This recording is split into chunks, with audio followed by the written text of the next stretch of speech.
Hey guys, welcome to my channel. This is Mister Paradox और आज हम लोग फ्लेमिंगो के चैप्टर 4 द रैट ट्रैप की समरी को समझेंगे शॉर्ट में। So let's start.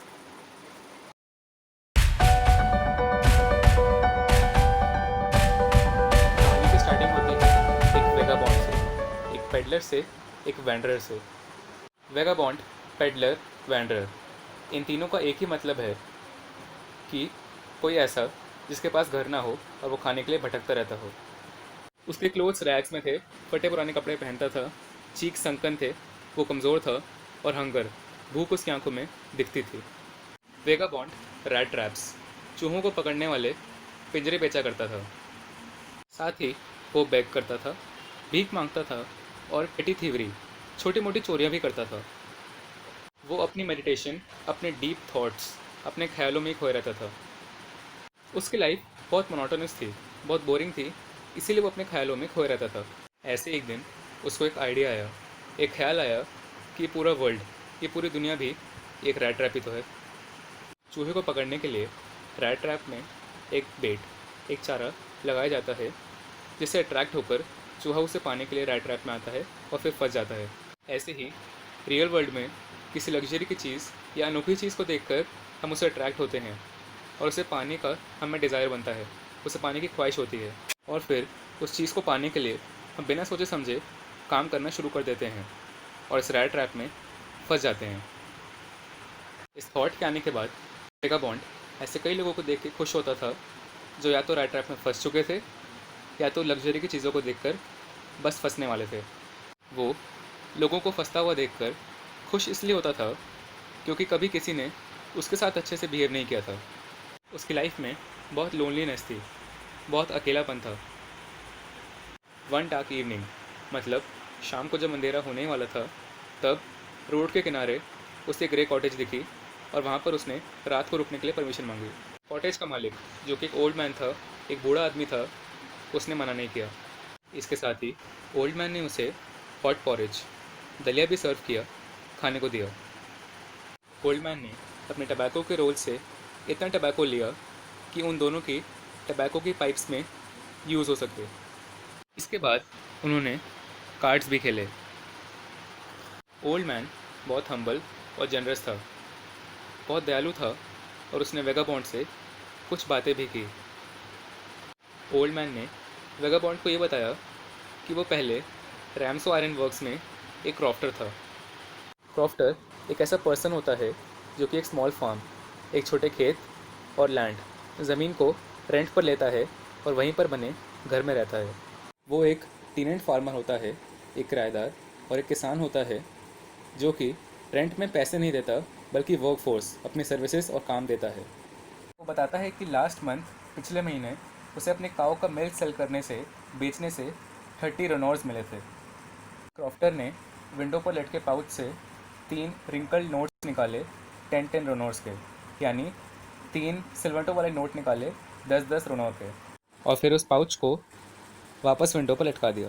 कोई भी वेगाबॉन्ड के साथ इतने अच्छे से बिहेव नहीं करता और अपनी बातें तो बिल्कुल शेयर नहीं करता। लेकिन क्रॉफ्टर ने ऐसा इसलिए किया क्योंकि वो अकेला था, उसकी फैमिली में कोई नहीं था, ना बीवी थी ना बच्चे थे।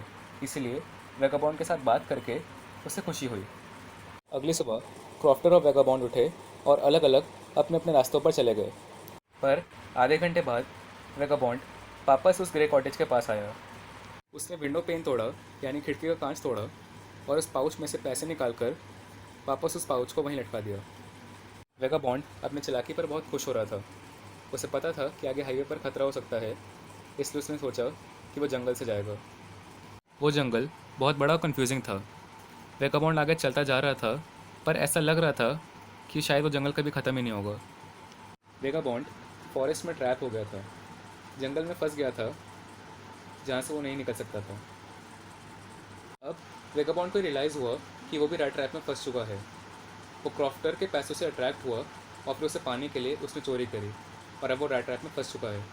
मतलब यहाँ पर वेगाबॉन्ड के जंगल में गुम हो जाने और फंस जाने से बताया गया है कि वो रैट ट्रैप में फंस चुका है। वेगाबॉन्ड जंगल में चलने से काफ़ी टायर्ड हो गया था, थक गया था, इसलिए वो जंगल में लेट गया। फिर उसे हैमर स्ट्रोक्स, हथौड़े की उस होने की आवाज़ आती है और फिर वो अपनी स्ट्रेंथ समन करके, ताकत जुटा के उसी डायरेक्शन में आगे बढ़ता है। फिर वो पहुंचा रैम्सो आयरन वर्क्स में, जहाँ पर आयरन को एक्सट्रैक्ट और यूज़ किया जाता है, जो बंद हो चुका है। आयरन वर्क्स के पास ही वाटरफॉल था, बर्निंग कोल को क्रैक किया जा रहा था और तेज़ हवाएं भी चल रही थी। इसी वजह से मास्टर ब्लैकस्मिथ ये नोटिस नहीं कर पाया कि वेगाबॉन्ड आयरन वर्क्स का गेट ओपन करके अंदर आ गया है। वेगाबॉन्ड ने उससे रात में रुकने के लिए परमिशन मांगी, तो मास्टर आयरन स्मिथ ने बिना कुछ कहे सिर से हामी भरते हुए उसे परमिशन दे दी। फिर वहाँ पर आयरन वर्क्स का मालिक आयरन मास्टर इंस्पेक्शन करने के लिए आया। वेगाबॉन्ड फर्नेस के पास, भट्टी के पास सो रहा था। जब आयरन मास्टर ने उसको देखा तो लाइट ना होने की वजह से उसे उसका चेहरा क्लियर नहीं दिखा और आयरन मास्टर को ये लगा कि वो उसका पुराना कंपेनियन, पुराना दोस्त नील्स ओलोफ है। आयरन मास्टर ने वेगाबॉन्ड को अपना पुराना दोस्त समझा और उसे उसकी हालत पर दया आई और उसने उसे अपने साथ अपने घर चलने की रिक्वेस्ट की।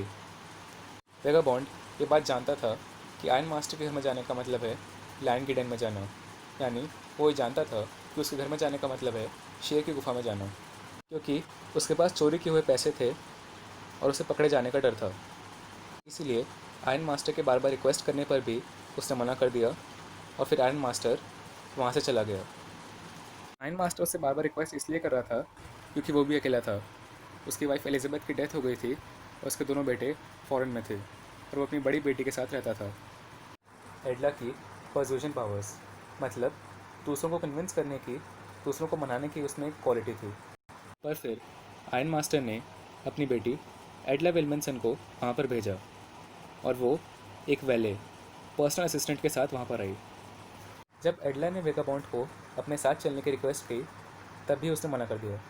एडला की ऑब्जर्व करने की पावर भी बहुत अच्छी थी और वो वेगाबॉन्ड को नर्वस होता हुआ देखकर ये समझ गई कि या तो वो चोरी करके आया है या फिर वो जेल से भागा है।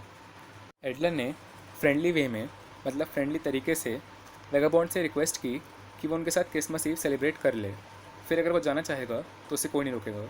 इस पर वेगाबॉन्ड उसके साथ उसके घर चलने के लिए तैयार हो गया। आयरन मास्टर काफ़ी रिच था, अमीर था और मैंशन में रहता था। साथ ही वेगाबॉन्ड ये एक्सपेक्ट कर रहा था कि अपना पुराना दोस्त समझकर आयरन मास्टर उसे कुछ रनौस, कुछ पैसे दे देगा। इन्हीं सब से वो फिर अट्रैक्ट हुआ और फिर से राइट ट्रैक में फंस गया। एडला और उसके फादर यानी आयरन मास्टर अपने घर पर बात कर रहे थे जब एडला ने उनसे कहा कि ये काफ़ी बुरा हुआ है कि उनके दोस्त के हालात इतने बुरे हो गए हैं। एडला ने अपने फादर से ये कहा कि जब कल रात उनके दोस्त से बात कर रही थी तो ऐसा नहीं लगा कि वो कभी एजुकेटेड रहा होगा, मतलब बात करने के तरीके से वो पढ़ा लिखा नहीं लग रहा था। इसके जवाब में फादर ने उससे कहा कि उसे थोड़ा पेशेंस रखना चाहिए। जैसे ही वो क्लीन होगा और ड्रेस्ड अप होगा, यानी अच्छे कपड़े पहनेगा, वैसे ही उसके ट्रैम्प वाले मैनर्स, यानी वेगाबॉन्ड वाला बिहेवियर उसके ट्रैम्प वाले कपड़ों के साथ ही निकल जाएगा। साथ ही उसके फादर ने यह भी कहा कि कल रात वो एम्बेरस्ड होगा, यानी शर्मिंदा होगा अपने हालात की वजह से। फिर वेगाबॉन्ड नहाकर, हेयर कट कराकर, बियर्ड कट कराकर, यानी दाढ़ी कट कराकर, क्लीन होकर वहाँ पर आया और फिर वो ऐसा लग रहा था अगर दिन की रोशनी में और क्लियर लाइट में आयरन मास्टर को उसका चेहरा क्लियर दिख रहा था और वो समझ गया कि उसका पुराना दोस्त नहीं है।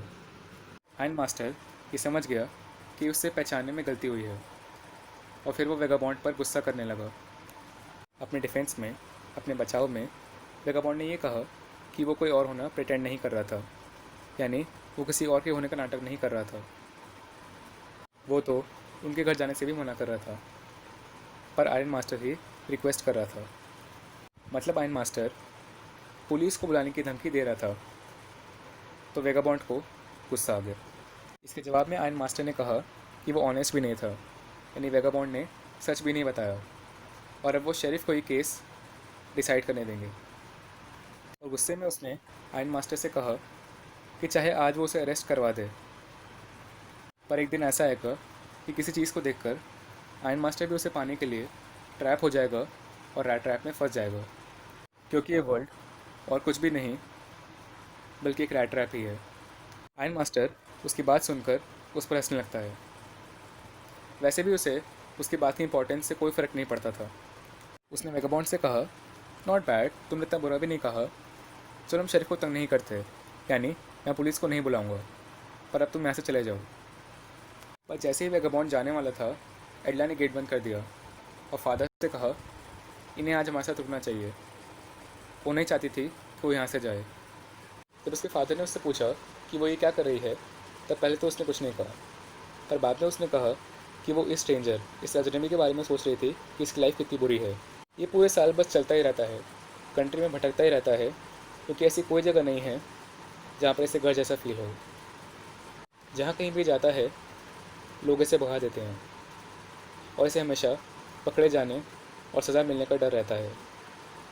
इसलिए अडला चाहती थी कि वेगाबॉन्ड एक दिन खुशी और शांति से स्पेंड करे, इन्जॉय करे, पूरे साल में बस एक दिन।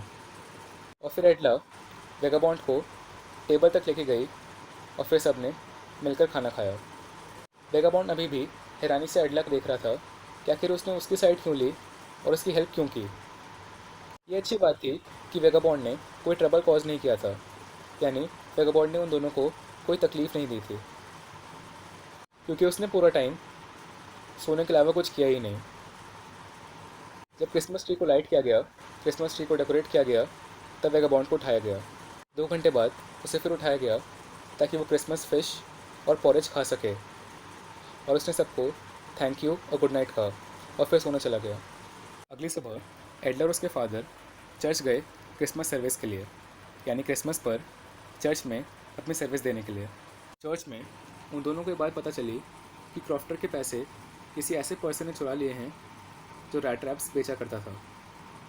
कार से वापस आते वक्त आयन मास्टर गुस्सा हो रहा था। वो एडला से कहता है, शायद ही किचन के सिल्वर स्पून्स, यानी चांदी के चम्मच, अब तक बचे हों, यानी अब तक वेगाबॉन्ड ने सारे स्टील के स्पून्स चोरी कर लिए होंगे। एडला भी रिजेक्टेड फील कर रही थी, मतलब उसे खुद के लिए अच्छा नहीं लग रहा था कि उसने वेगाबॉन्ड की हेल्प करने का इतना बुरा डिसीजन लिया, इतना बुरा फैसला लिया। उनके घर आकर पूछने पर वेले, उनके पर्सनल असिस्टेंट ने उन्हें बताया कि वेगाबॉन्ड जा चुका है, मगर उसने घर से कुछ भी चोरी नहीं किया है, बल्कि वो तो एडला के लिए क्रिसमस पर एक गिफ्ट देकर गया है। एडला ने वो गिफ्ट खोला जो काफ़ी पोरली रैप था, काफ़ी बेकार तरीके से कवर किया गया था। एडला के लिए एक लेटर भी था जो वेगाबॉन्ड ने ही लिखा था। वेगाबॉन्ड ने लिखा था कि वो नहीं चाहता था कि एडला उसकी असलियत जानकर कि वो एक चोर है एम्बैरेस्ड फील करे, शर्मिंदा फील करे, इसलिए वो एक कैप्टन की तरह ही एक्ट करेगा, मतलब वो एक कैप्टन की तरह ही बिहेव करेगा। उसने एडला से रिक्वेस्ट करी कि वो क्रॉफ्टर के पैसे उसे वापस लौटा दे, जो उसने ऐसा बेट सेट कर रखे थे वेंडर्स के लिए, मतलब वो क्रॉफ्टर के पैसे वापस लौटा दे जिनसे अट्रैक्ट होकर और जिसे पाने के लिए वेंडर्स यानी भटकते हुए लोग ट्रैप हो जाते हैं और रैट ट्रैप में फंस जाते हैं।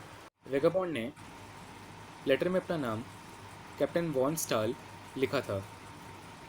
इसका ये मतलब है कि एडला की काइंडनेस और हेल्प से उसका स्टैंडर्ड वेगाबॉन्ड से राइज होकर वेगाबॉन्ड से बढ़कर एक कैप्टन का हो गया था।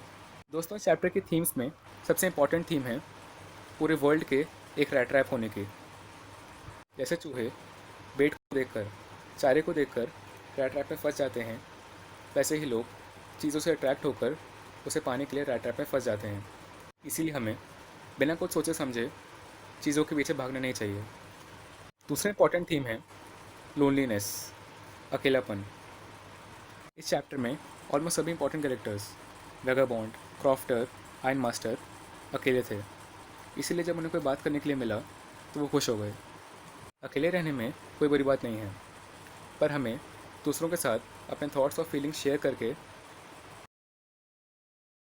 लास्ट पर इम्पॉर्टेंट थीम है कि सब में अच्छाई होती है, पर हमें दूसरों के साथ काइंडली बिहेव करके उनकी अच्छाई को बाहर लाना चाहिए। वेगाबॉन्ड चोरियाँ करता था और उसमें शायद ही कोई अच्छाई एक्सपेक्ट करता था, पर एडला के काइंडनेस और हेल्प ने वेगाबॉन्ड के अंदर के अच्छे इंसान को बाहर निकाला। हमें भी दूसरों के साथ चाहे बहुत ज़्यादा ना सही, पर काइंडली और अच्छे से बिहेव करना चाहिए।